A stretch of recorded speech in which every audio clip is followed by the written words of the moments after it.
Salut à tous, j'espère que vous allez très bien. Alors ce matin, nous allons continuer nos séries de formations, toujours sur Robot Structural Analysis, communément appelé RoboByte. Nous continuons avec nos séries des exercices sur la résistance des matériaux. Voilà, donc ce matin, nous allons traiter un cas de cette structure. En fait, nous allons faire l'étude d'une poutre sur des appuis simples, supportant une charge en trapèze régulier. Voilà, donc la configuration de notre projet est là. Donc, c'est une charge trapézoïdale, mais qui est bien sûr régulière.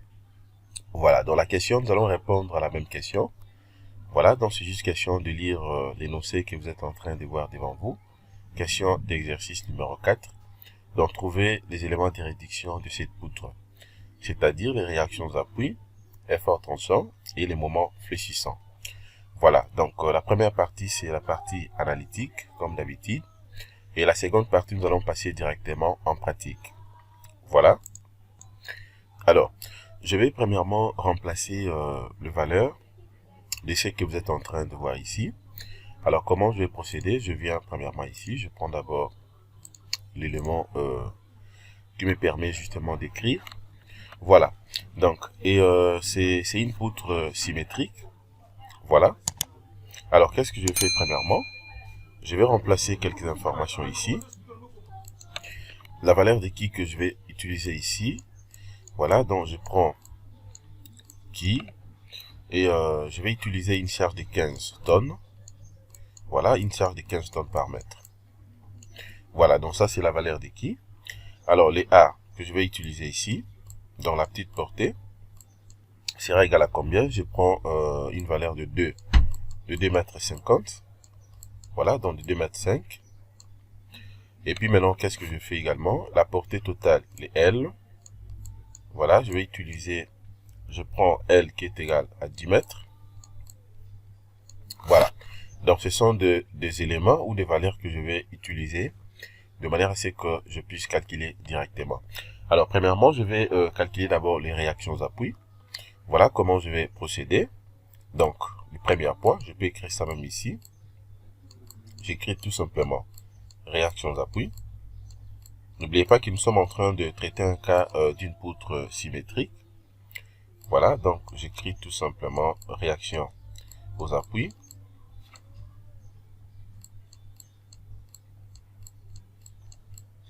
Voilà. Voilà. Réaction aux appuis. Alors, qu'est-ce que je fais premièrement? Alors, je vais commencer d'abord à partir de ces points. Je calcule d'abord les RA. Voilà, les RA, je suis à ce niveau. Voilà. Donc, je vais calculer d'abord les RA. Voilà. Alors, le RA sera égal à combien? Je viens premièrement ici, RA. Voilà. Donc, RA maintenant sera égal à combien par rapport à cet élément? Alors, je sais déjà très bien que la poutre, c'est une poutre symétrique. Donc, je suis à ce niveau, dans la moitié. Voilà. Donc, c'est-à-dire, et j'aurai comme RA, je vais prendre d'abord les chargements. Donc, qui sera égal à qui? Voilà. Sera justement égal à qui?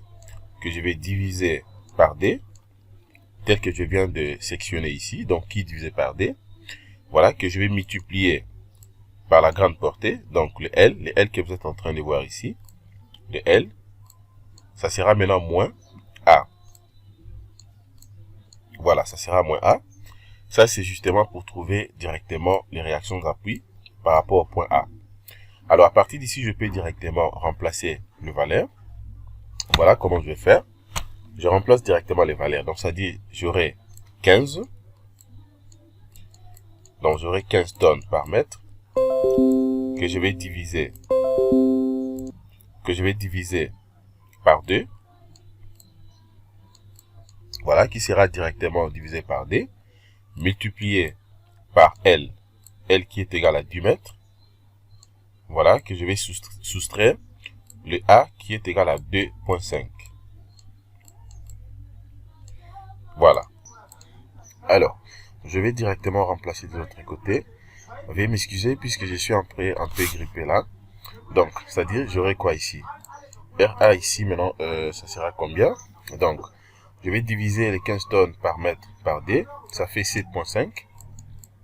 Voilà, donc j'aurai 7,5 tonnes par mètre, que je vais directement multiplier par 7,5 également, puisque du mètre moins 2 mètres 50, ça fait 7,5.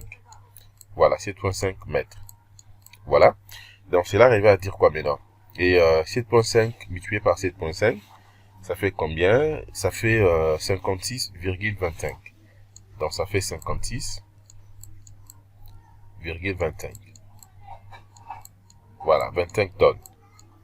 Voilà, donc je viens de trouver la valeur de RA qui est égale à 56,25 tonnes, puisque MM ici vont tomber. Voilà, alors je vais calculer maintenant pour RB. Donc je fais la même chose, je prends maintenant RB. Voilà, déjà ce qu'il faut savoir à ce niveau, étant donné que la structure c'est une poutre symétrique, donc cela arrive à dire que RA sera égal à RB. Voilà, donc RA également, donc RB aussi sera égal tout simplement à 26,25 tonnes.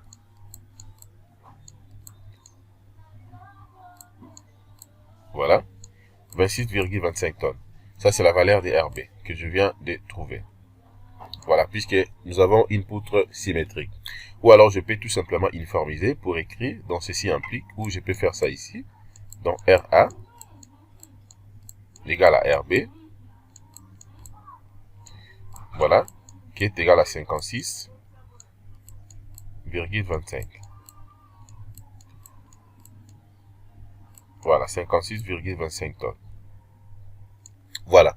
Donc là, je viens de calculer déjà les réactions d'appui. J'ai trouvé donc RA, mais aussi j'ai trouvé directement le RB. Voilà. Alors maintenant, qu'est-ce que je fais maintenant cette fois-ci? Je vais calculer maintenant l'effort tranchant. Voilà, je peux faire ça ici. Donc, deuxième point, je suis là.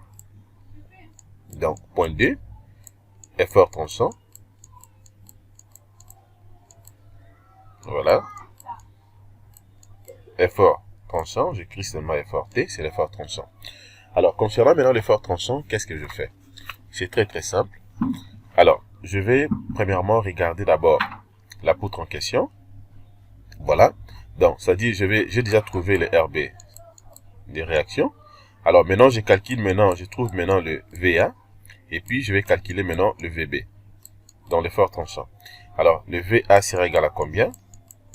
Voilà, je suis là. Donc, le VA sera égal tout simplement, premièrement, donc, à la charge. Mais ce qu'il faut savoir déjà à ces niveaux, et il faudrait que vous puissiez tout simplement vérifier d'abord l'essence, donc l'essence que vous allez considérer en fait. Voilà, par rapport à mon cas ici, vous avez la possibilité de considérer par exemple les négatifs vers les hauts, les positifs vers les bas, ou alors vous faites les contraires. Voilà, alors moi je vais considérer les positifs dans ce sens. Donc, j'aurai quoi maintenant? Voilà. VA sera égal à qui?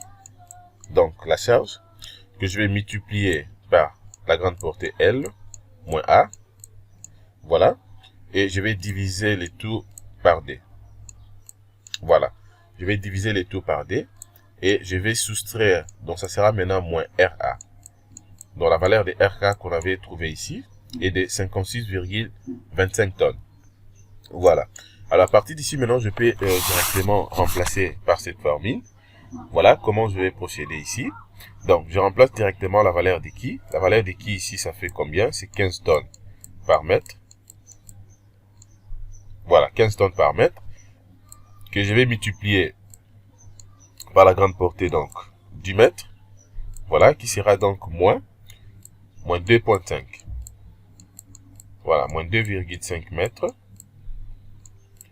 Moins 2,5 mètres. Que je vais diviser maintenant par D. Et ça sera moins RA.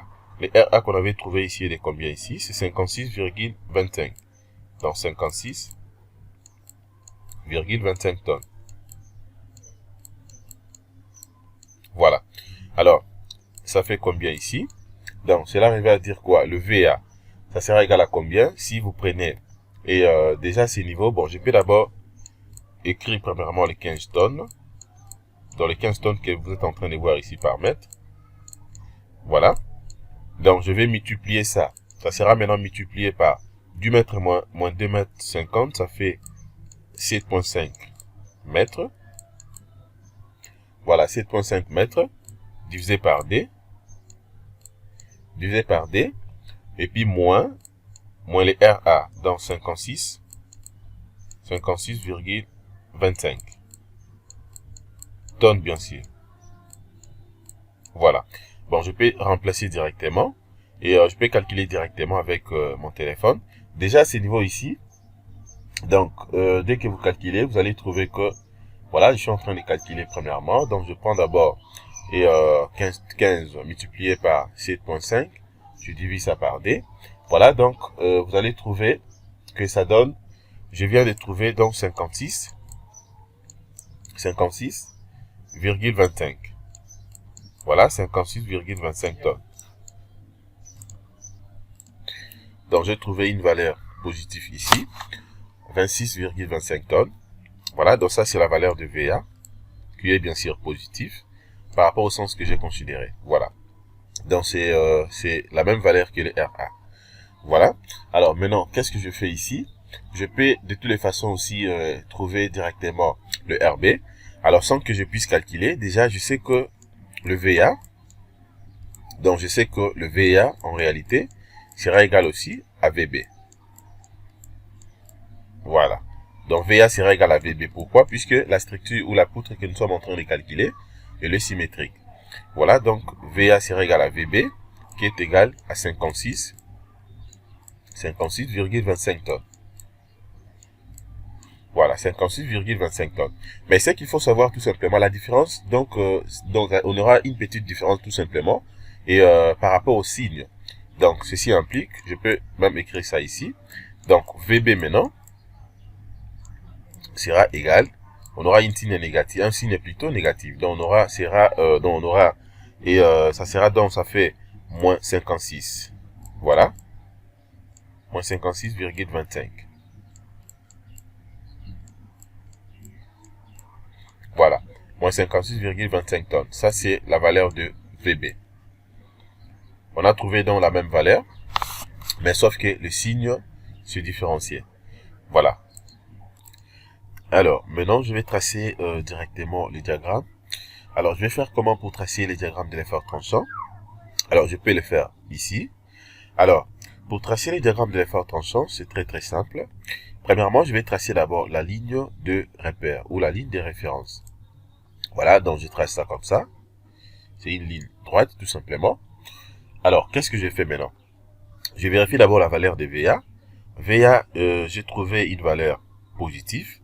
Voilà, les positifs, moi, je les considérais donc dans cette partie. Partie haut, c'est les positifs. Voilà. Et les négatives, c'est au niveau de la valeur que j'ai trouvée pour VB. C'est en bas ici. Voilà, c'est en bas ici. Alors, maintenant, qu'est-ce que je fais? Je vais tracer directement les diagrammes. Voici l'enlire des diagrammes de l'effort tranchant. C'est sous forme d'une petite courbe. Voilà. Voilà. Donc là, je viens de tracer directement les diagrammes.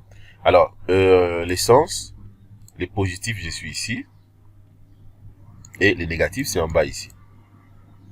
Voilà. Alors, si je vais, par exemple, représenter directement et même ces valeurs, déjà, je sais qu'à ce niveau ici, j'aurai donc le VA. VA, je suis à ce niveau, qui est égal à 56. Voilà, 56,25 tonnes. Tandis que le VB, je serai de l'autre côté. Voilà, le VB qui est égal à moins 56,25 tonnes. Voilà, 25 tonnes. Voilà. Alors, les grands L, je peux coter ça comme ça. Les grands L, voilà, je suis là. Donc, voici les diagrammes de l'effort tranchant que je viens de tracer par rapport à ces projets, par rapport à cette poutre. Voilà. Alors, enfin, maintenant, qu'est-ce que je fais? Je peux aussi tracer les diagrammes des moments de flexion, moments fléchissants, ou, premièrement, calculer d'abord. Dans le troisième point, voilà, donc troisième point, je calcule maintenant le moment de flexion. Voilà, moment de flexion, donc moment fléchissant. Voilà. Ça, c'est pour le moment des flexions. Alors, concernant maintenant le moment des flexions, qu'est-ce que je fais ici? Alors, voilà comment je vais procéder. Alors, c'est là arrivé à dire quoi ici?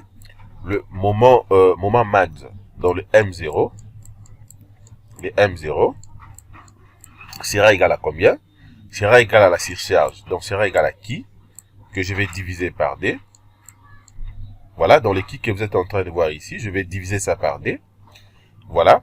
Et je vais multiplier par, j'ouvre premièrement les crochets. Ça sera multiplié par la grande portée au carré, donc L.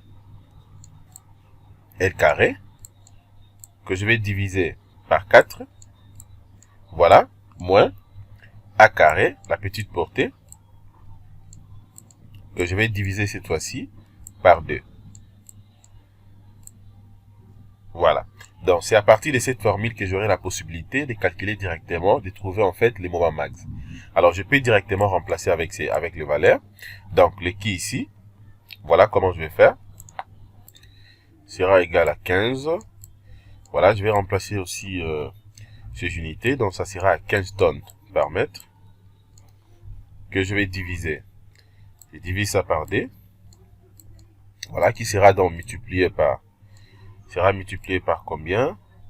Et ça sera multiplié par donc le L, donc le 10 mètres carrés. Le 10 mètres carrés sur 4. Ça sera moins A carré. Le A c'est 2,5. Donc 2,5 mètres carrés. Que je vais diviser également par 2. Voilà. Et puis je ferme directement les crochets. Voilà. Alors, maintenant, qu'est-ce que je fais? Je peux calculer directement. Donc, MO. MO sera égal à combien? Alors, déjà, donc, qui sur D? Donc, ça fait 15 tonnes par mètre divisé par D ici. Ça me fait combien? Déjà, ça me fait 7,5. Voilà. Donc, ça fait 7,5 tonnes par mètre. Que je vais multiplier maintenant. Je vais multiplier par combien ici? J'ouvre les crochets. Donc, du mètre carré, ça fait 100. Voilà, du mètre carré, ça fait 100 mètres. Voilà, divisé par 4. Moins. Ça fait combien? Ça fait donc 2,5 carré. Je vais calculer rapidement. Je crois que c'est 6 quelque chose. Voilà, ça fait 6,25. Ça fait 6,25 mètres. Que je vais diviser également par D. Voilà. Alors, ça fait combien? Alors, je peux calculer directement, comme on n'a pas vraiment assez d'espace. Je calcule directement avec mon téléphone. Voilà, donc je suis en train de calculer. Donc déjà, et les 100 mètres par 4, ça fait 25. Alors, 6,25 mètres par 2, donc divisé par D, ça fait 3,125. Voilà, donc lorsque vous divisez et dans les 3, donc vous divisez, vous prenez par exemple, vous prenez donc le 25 moins 3,125, vous multipliez ça par 7,5, voilà, c'est que je trouve, tout là. Voilà, donc ça fait 171,88. Voilà, donc ça fait 171,88. Voilà, c'est les moments, donc ça sera en tonnes mètres. Voilà donc la valeur des moments que je viens de calculer. Voilà, donc ça c'est la valeur des moments que je viens de calculer. Alors, maintenant qu'est-ce que je fais à ce niveau? Étant donné que j'ai déjà calculé donc les moments, je peux directement soit tracer directement les diagrammes, mais je peux quand même vous montrer aussi un élément. Vous pouvez aussi calculer par rapport à la distance X. Voilà, je peux faire ça de l'autre côté. Voilà, donc de manière à ce que vous puissiez même vérifier la valeur des moments, soit à une distance qui varie, ou si vous voulez par exemple changer de valeur. Voilà comment je vais faire ça ici. Bon, je prends par exemple pour X. Voilà, donc pour X0, qui est égal à L sur D. Voilà, par rapport à notre cas, si on considère toujours la valeur de L qu'on avait ici au départ, donc c'était du mètre, donc ça veut dire que ça sera 10 sur D. 10 divisé par D, ça va nous donner directement les 5. Voilà, donc c'est-à-dire, bon, je peux je peux faire ça comme ça, notez bien. Alors, c'est-à-dire, comment maintenant vous allez calculer la valeur des moments? Donc, je mets ça comme ça. Donc, M0 prime sera égal à combien? Là, maintenant, ça sera égal tout simplement à P multiplié par la section, donc multiplié par S. Voilà, que vous allez diviser par 2 multiplié par la grande portée, donc L, moins la petite portée, qui est bien sûr A.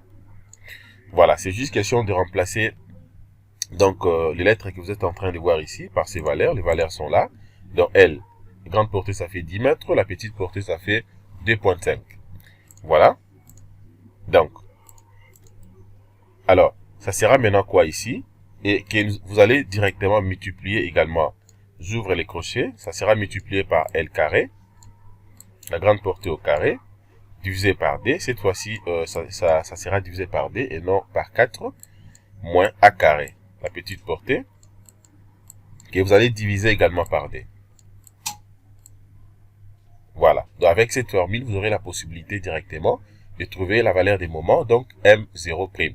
Voilà. Donc, le PS sur 2 multiplié par L moins 1 ici, donc, vient de remplacer directement ce qu'on avait ici. Voilà, donc les qui sur D. Les qui sur D. Voilà. Donc, dès que vous calculez comme ça, vous aurez directement la possibilité de trouver donc cette valeur. Alors, si je vais par exemple tracer directement les diagrammes de moment fléchissant, la valeur qu'on avait trouvée ici, c'était combien? C'était 171,88.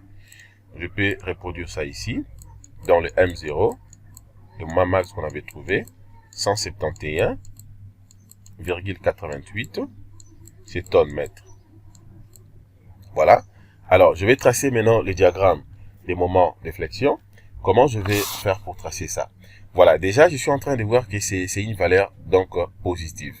Voilà, les positifs que moi j'avais considéré ici, donc c'est en bas. Le négatif, c'est de l'autre côté, donc en haut. Comment je vais tracer ça? Je commence d'abord à tracer la ligne des repères ici, la référence. Voilà, donc ça sera tout simplement une courbe. Voilà les diagrammes de moment fléchissant. Ça sera une courbe et c'est positif. Donc le point A, je suis à ce niveau. Et le point B, c'est de l'autre côté. Alors, en termes de cotation, voilà comment je vais coter. Donc, la grande portée ici, le L, est de 10 mètres. Voilà, donc la valeur max que moi je viens de trouver ici, donc c'est 171,88 tonnes mètres. Voilà. Donc là, je viens de calculer les tout. Je viens d'obtenir aussi les diagrammes de moment fléchissant. Voilà, donc vous avez les tout. Et maintenant, je vais faire quoi cette fois-ci? Je viens de terminer déjà la partie analytique. Voilà, donc là maintenant, je vais passer directement en pratique de manière à ce que nous puissions maintenant comparer les résultats. Alors, je passe directement sur Robot Structural Analysis. Donc, je viens directement ici. Voilà. Alors, je vais prendre d'abord fichier. Je vais faire ça rapidement. Je prends un nouveau projet. Voilà, je viens directement ici. Je prends étude d'un partir plan. Je clique là-dessus. Je vais patienter. Je patiente. Voilà. Je peux cliquer à vide et j'annule. Alors, premièrement, qu'est-ce que je vais faire maintenant cette fois-ci? Je vais d'abord confirmer dans les unités que vous voyez ici. Voilà, les unités que vous êtes en train de voir ici. Dans les tonnes, l'unité de la force ici, c'est les tonnes et de longueur sur le mètre. Je vais vérifier ça. Je viens d'abord ici, je prends unité. Je peux soit prendre ça à partir d'ici, unité informant. Voilà, c'est la même chose. Je viens ici. Je clique. Voilà, tout est là. Tout comme je peux aussi faire ça. Donc, je prends seulement outil. Je prends référent de la tâche. C'est la même chose. Je prends force. Unité ici, unité de force, je prends tonne, moment, donc ça sera tonne mètre. Je mets directement tonne mètre. À ne pas confondre, il faut toujours modifier. Alors, je viens ici, je prends ligne de construction. Coordonnées cartésiennes. Donc, je suis l'axe des X. Je vais répéter une fois. La portée totale ici est de combien ici? Le L est de 10 mètres. Donc, une fois, espacement, 10 mètres. OK. Et j'ajoute. Je prends maintenant Z. Ça sera répété 0 fois espacement 1. J'ajoute et j'applique. Je ferme. Alors, je vais maintenant commencer directement la modélisation. Je viens ici, je prends barre. Voilà, je peux utiliser toujours le IP 100. Je peux prendre même IP 120, IP 140, IP 80, ça dépend. C'est pas vraiment important puisque je vais supprimer les poids propres. Donc, ça sera comme un élément qui ne pèse pas, par exemple le bardage et autres. Voilà, donc je clique. Premier clic, je suis là. Deuxième, de l'autre côté. C'est bon et je ferme. Voilà, je clique ici pour vérifier la section. Je peux prendre directement les 3D. Voilà les IP100 que je viens d'utiliser ici. Voilà. Alors pour rentrer tout au débit, je viens ici, je clique directement sur Zoom initial. Je prends l'axe XZ. Voilà, je rentre au débit. Je peux cacher la section. Je clique à vide, j'annule directement la rotation. Alors, je prends maintenant appui. Voilà, appui simple, je mets ça ici à gauche. Je prends rotile, je le place de l'autre côté à droite. Je peux passer maintenant à la cotation. Je prends outil, cotation. Premier clic, je suis ici. Deuxième clic, de l'autre côté, je descends avec ça pour vérifier, ça fait 10 mètres. Donc c'est bon, la cotation déjà est bien. 10 mètres, 10 mètres, la portée totale. Alors, je viens maintenant ici, je vais définir directement les cas de charge. Je clique sur cas de charge. Je vérifie d'abord la nature de chargement ici. C'est les qui. Je suppose que c'est une charge d'exploitation. Donc, je viens directement ici, je vais rentrer ici. Voilà, donc je prends nature d'exploitation. J'introduis la lettre qui, minuscule, pour respecter la nomenclature là-bas, et j'ajoute. Voilà, c'est bon. Déjà, les poids propres est pris en compte. Je ferme. Voilà, je peux cliquer ici pour vérifier la section. Je sais déjà que le poids propre est pris en compte. Alors, qu'est-ce que je fais maintenant? Je peux directement charger donc cette poutre. Voilà, je viens maintenant ici, je prends définir charge. Je prends barre. Alors, je vais prendre quoi? Charge trapézoïdale. Je clique là-dessus. Alors, je vérifie d'abord c'est quel type de charge trapézoïdale. Voilà, c'est une charge trapézoïdale régulier, comme on avait dit, mais régulier de 3P. Donc, P1, je suis ici. P1 est nil, c'est 0. PD, il y a une valeur. PD est égal à combien? C'est 15 tonnes par mètre. P3 sera également égal à 15 tonnes par mètre. P4 sera égal à 0. Voilà, donc je rentre ici. Je prends charge trapézoïdale avec 4P. Donc le P1 sera égal à 0. J'introduis maintenant la valeur de P2. P2 sera égal à moins 15. Voilà, ça sera négatif puisque c'est une charge qui vient du haut vers le bas. P3 également sera égal à moins 15. Voilà.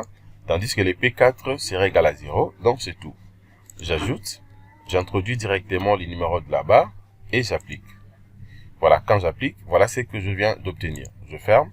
Je clique ici, symbole de chargement, description des valeurs de chargement. Voilà, je viens de charger correctement. À partir d'ici, je peux faire la contre-vérification en termes de vérification.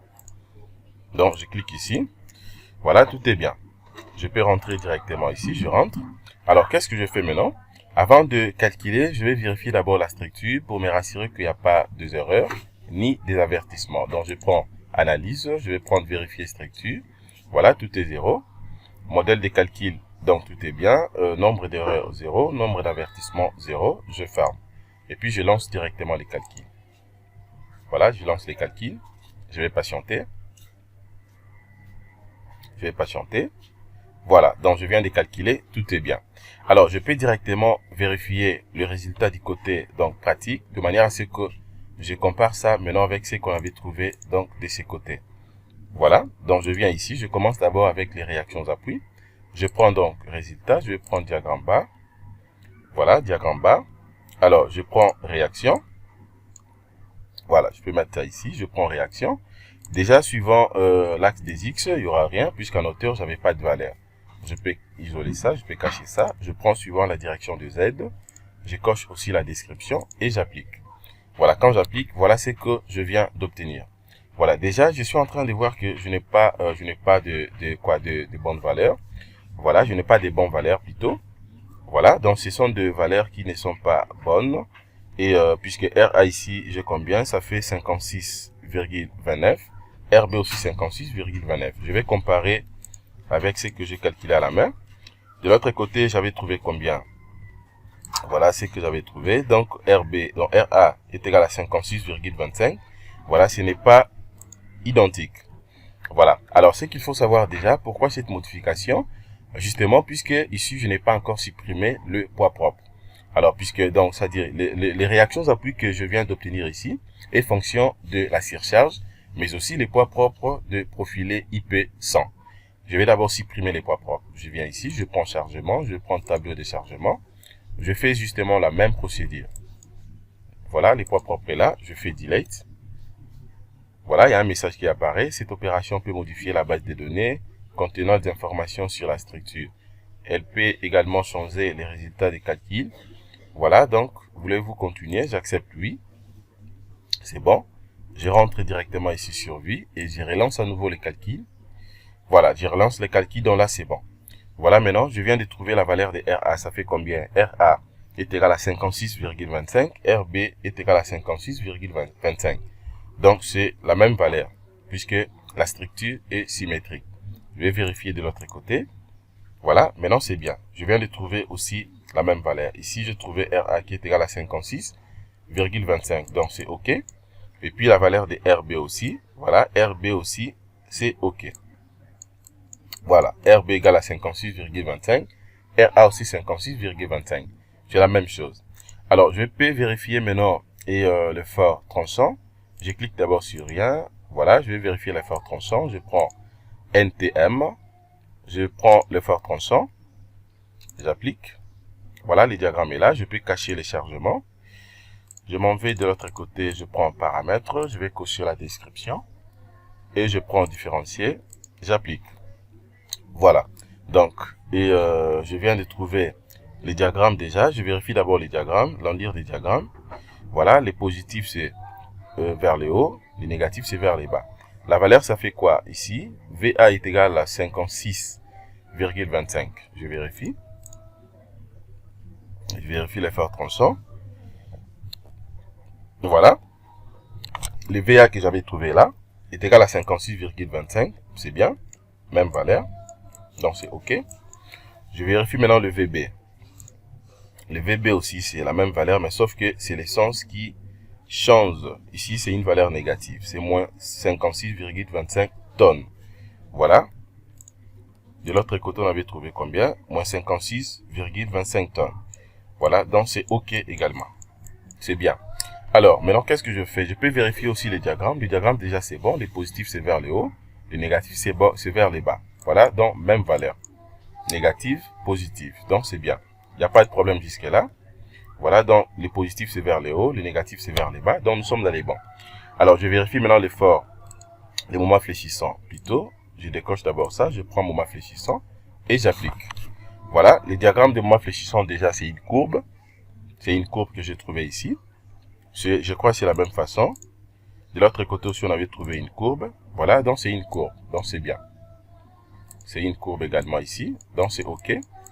La valeur ici, ça fait combien?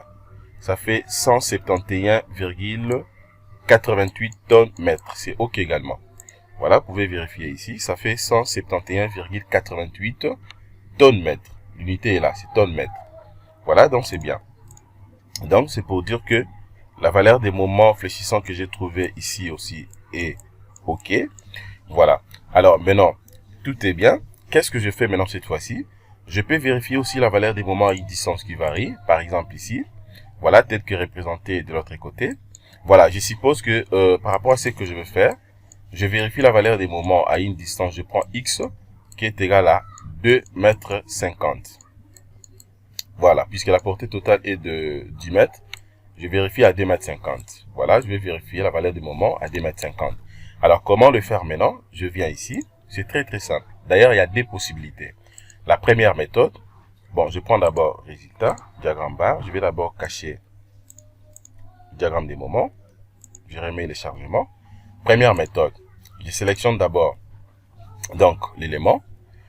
Je fais directement clic droit. Je vais prendre propriété de l'objet. Voilà, donc je prends NTM. À partir d'ici, je prends moment et j'applique. Je prends moment. Et puis, je viens directement ici. Voilà, je peux mettre ça ici. Je viens cliquer sur X. Voilà, et puis je commence maintenant à défiler ici. Jusqu'à une distance de 2,50 m, tel que mentionné de l'autre côté. Je viens de dépasser légèrement. 2,50 m, je dois rentrer un tout petit peu. Voilà, bon, il faut fixer ça bien. 2,40 m, 2,2 m. Bon, c'est juste question de fixer ça très très bien puisque ça bouge en P. Bon, je peux même aller, ça dépend. Bon, je peux prendre même combien? Je prends 1,50 m. Voilà. Je vérifie à 1,50 m. Bon, je peux d'abord changer ici. puisque ça bouge. Bon, je vais vérifier à 1,50 m. C'est la même procédure. Je vérifie à 1,50 m. Donc, je viens ici, je vais défiler. Je clique tout simplement ici.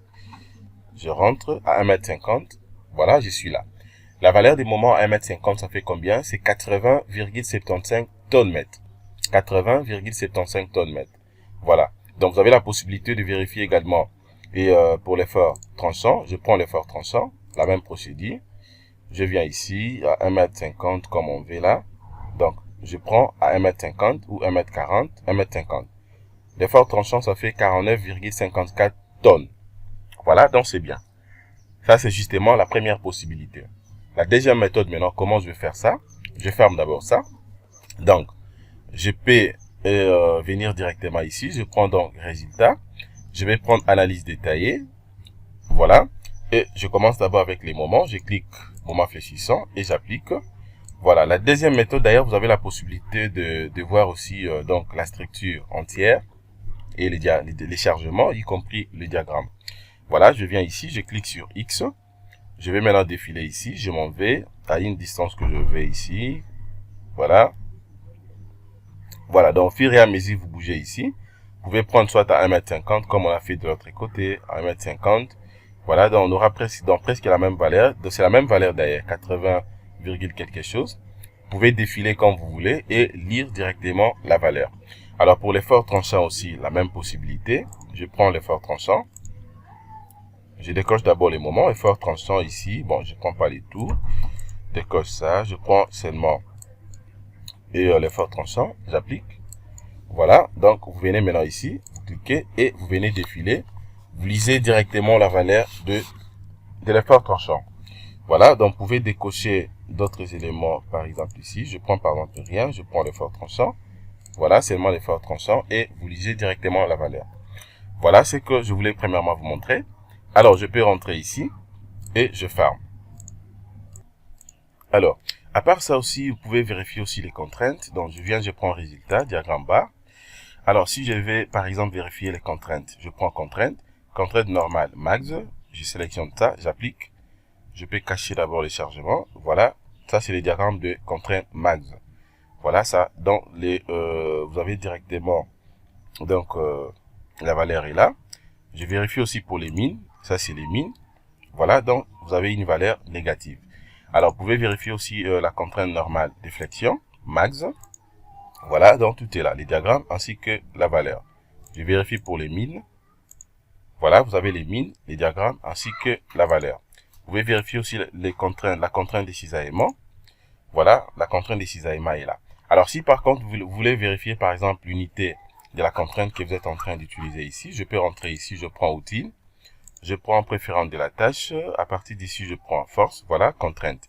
Vous cliquez, voilà, l'unité est là. Vous pouvez changer comme vous voulez. Moi, j'aime beaucoup plus travailler avec les décanewtons par centimètre carré. Je peux prendre ici décanewtons. Et puis ici, vous prenez centimètre carré. Donc, ça dépend. Je ferme. Voilà. Alors, je peux vérifier aussi la déformée. Voilà. Donc, je rentre d'abord ici, au niveau des contraintes. Je prends rien. J'applique. Je prends déformé. Voilà. Je clique d'abord ici pour avoir les chargements. Je prends d'abord déformé. Et puis, j'applique. Voilà comment est-ce que la structure va se déformer. Alors, je peux aussi l'animer. Donc, je viens démarrer directement ici. Voilà, là, vous avez la possibilité de voir comment est-ce que la structure va se comporter compte tenu des charges trapézoïdales que nous avons appliquées. Donc, voilà en fait ce que je voulais vous montrer premièrement. Alors, pour fermer, je clique ici. Je peux fermer les tout. Voilà, donc je crois que nous sommes arrivés à la fin de notre formation de ce matin. Alors, si vous avez des préoccupations, vous avez des suggestions, n'oubliez pas de nous écrire de manière à ce que nous puissions directement intervenir. Merci beaucoup de votre disponibilité. Passez une excellente journée. Au revoir.